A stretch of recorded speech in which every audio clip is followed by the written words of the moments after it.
AG ఆసుపత్రికి రానున్న KCR. Gym చేస్తూ గాయపడిన కేటీఆర్ కొడుకు హిమాంశు ఏజీ ఆసుపత్రిలో చికిత్స పొందుతున్న హిమాంశును కలిసేందుకు రానున్న కేసీఆర్. సో హిమాంశు జిమ్ చేస్తూ స్వల్ప గాయపడడం అనేది జరిగింది. సో దీనికి సంబంధించి కూడా కేటీఆర్ గారు ట్వీట్ కూడా చేశారు.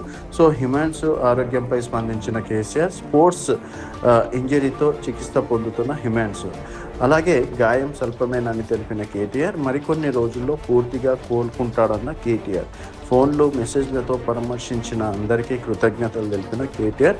సో కేటీఆర్ కొడుకు గురించి కూడా వారు ఒక ట్వీట్ చేయడం అనేది కూడా జరిగింది.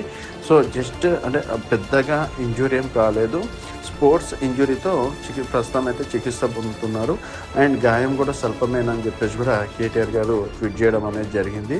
అలాగే కేసీఆర్ కూడా హుటాహుటిగా ఫామ్ హౌస్ నుంచి ఏజీ హాస్పిటల్కి బయలుదేరడం అనేది జరిగింది.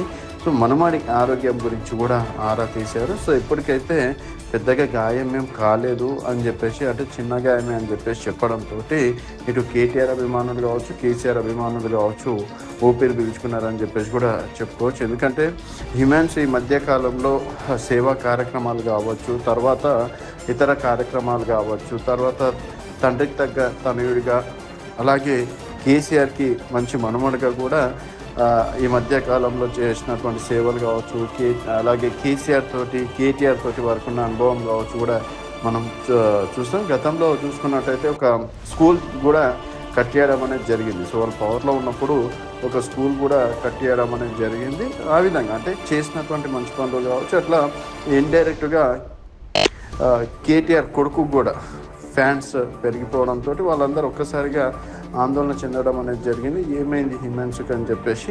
సో మొత్తానికి కేసీఆర్ గారు అయితే ఏజీ హాస్పిటల్కి చేరుకున్నారు. అలాగే స్వల్ప గాయమే కాబట్టి పరామర్శించడానికి కేసీఆర్ గారు రావడం అనేది జరిగింది. సో మొత్తానికి కేటీఆర్ గారి ట్వీట్ తోటి ఒకసారిగా ఊపిరి పీల్చుకున్నారని చెప్పేసి కూడా చెప్పుకోవచ్చు.